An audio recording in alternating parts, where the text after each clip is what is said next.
Renata here at Links and Professor Nick Fimster at Princeton University, which is mostly about how to try to understand what's the quality of video stream from encrypted traffic. I figured that it would be a good chance to briefly talk about myself as I transition to, because I transitioned to a new position actually, and I'm becoming too far? Yeah.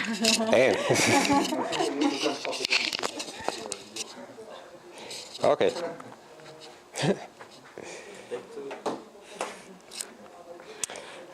I'll try to say exactly the same words. No. So very briefly, I'm Francesco, and I'm going to talk about this project in collaboration with Renata here at Links and Professor Nick Fimster.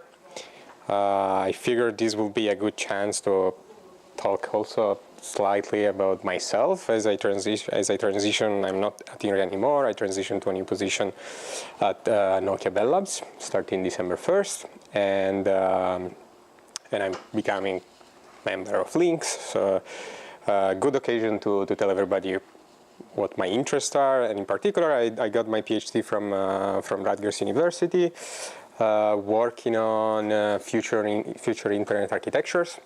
In particular on how to use services like network virtualization and cloud networks, edge clouds, to get the most out of the services that are being created every day nowadays.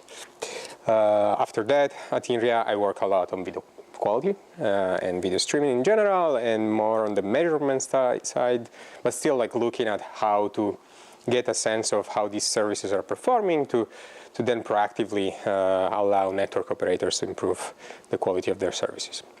A lot of what I do is involves prototypes. So I spent a lot of time both during the PhD and during this project that you'll see actually building real world systems that I got to deploy both in the real world and in research testbeds. So let's cut to the chase. Very first bold statement, providers need to know how applications perform. Sort of expected. This is because a set of different parties can get benefit from understanding of how applications perform. ISPs can optimize their network, the traffic that is flowing through them, and applications provider can improve their services and avoid that customers switch to a competitor, and users, on the other hand, can decide which service to use. The problem is to understand how applications perform is that we need measurement and monitoring tools to at best understand and diagnose the service performance. And these have to be sort of like continuous and precise. You cannot really make major mistakes there. As an example, video delivery is a sort of a complex problem, and having the chance to understand what's the quality of the video that is flowing through the network does help in optimizing how these could be delivered to the end customer, the user. The conventional way for understanding the quality of a service has been using active measurements. So inserting probe traffic into the network and see how the network reacts to it. Very simple example, speed test. Everybody goes to speedtest.org to understand whether their home network is working fine. The problem with active measurements is that as networks have evolved, they are not as reliable as they used to be.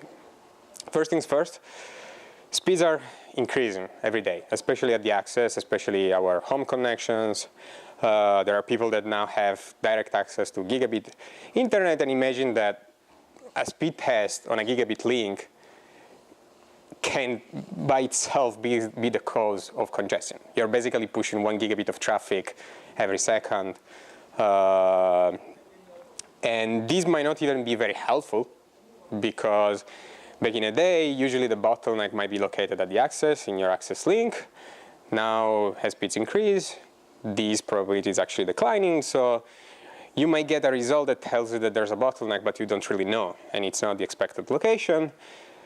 And you might not even be hitting the right path. Like if we think of video, like we have a server that is pushing traffic, but maybe the network is treating the traffic differently.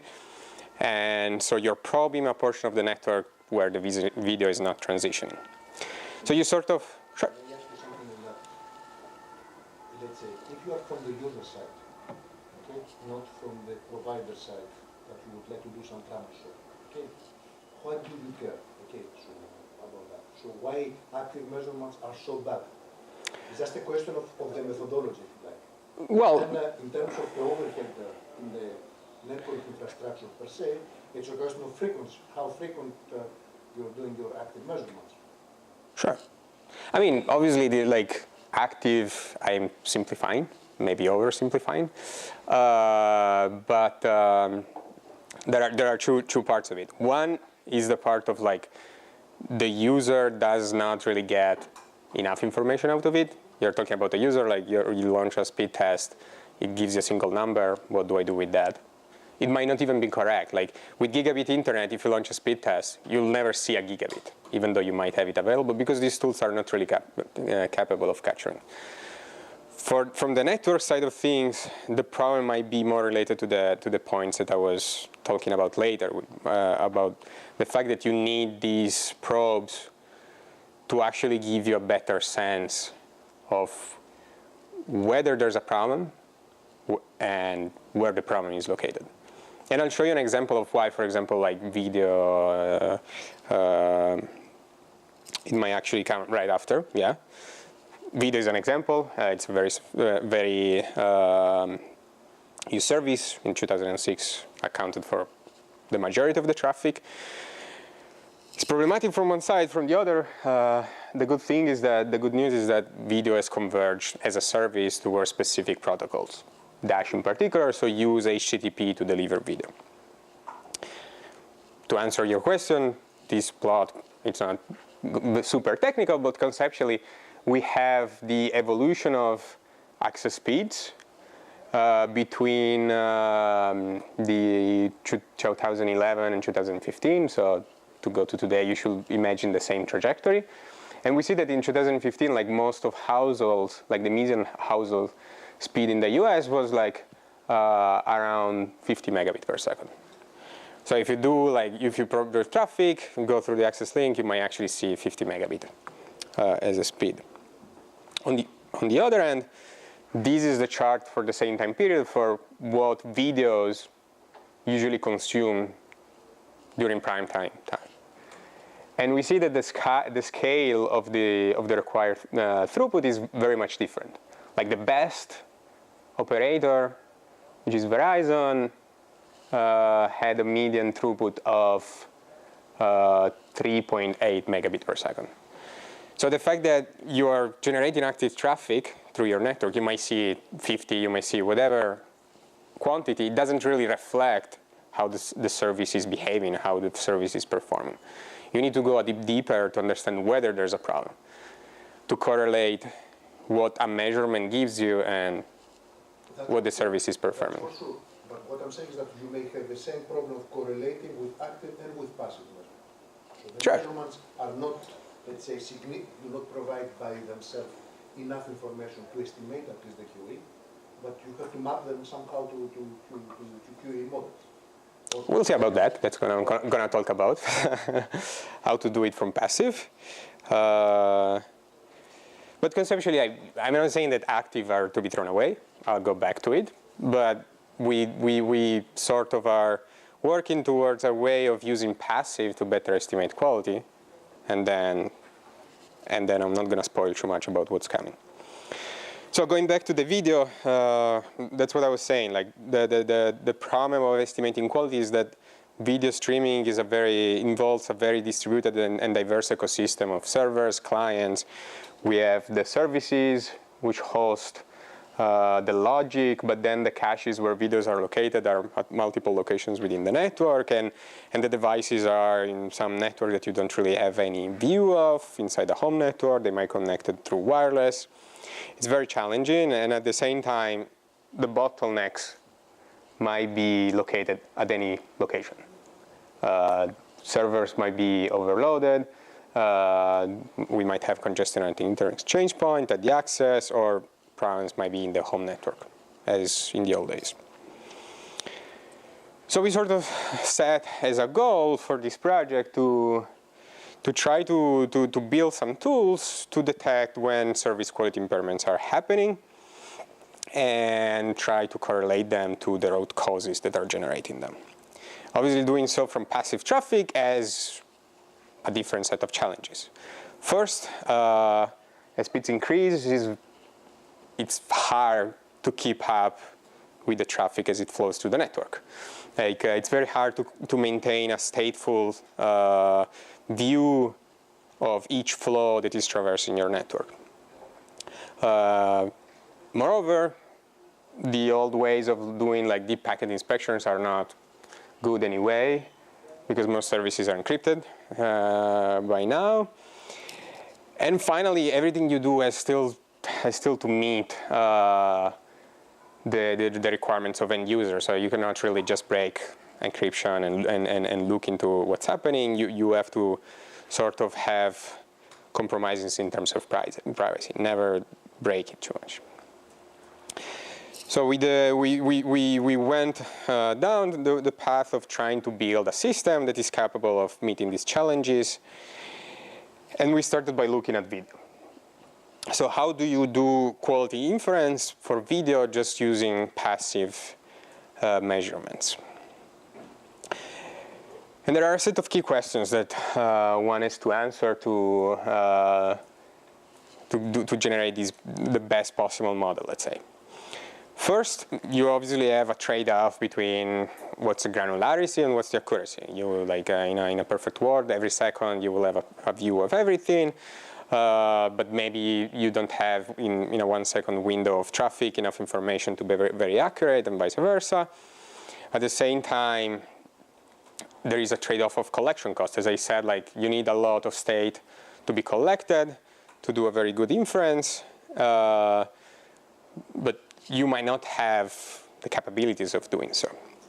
And second, I said that services did converge towards a unified protocol, but that doesn't mean they all behave the same way. So is it really worth for an operator collect traffic from 25 different services and create specific models for each service versus like maybe a more desirable solution, which is like have a single model that apply across. So first, I'm gonna focus a bit on the first part of the question, and I'll start by looking at the existing work. So, unluckily for us, we came to this problem at a hot time, let's say. We were not the only ones looking at the problem, especially like how to do it from the encrypted traffic in parallel, sort of with us. A few other works popped out in the last couple of years, and they are mostly four. The first one focused on session level quality. So using an HTTP proxy, detect, intercept the traffic, break the HTTP connection, collect information about it, and spit out the average quality and rebufferings and all different things related to video quality at session level. So one number per each video session. The second work from Mazar and Shafiq went a step further and said, like, let's try to do it every 10 seconds. So collect traffic statistics every 10 seconds and give video quality and express video quality metrics for the, again, video resolution, startup delay, and rebuffering. I'm gonna go more in detail about what each metric means right after.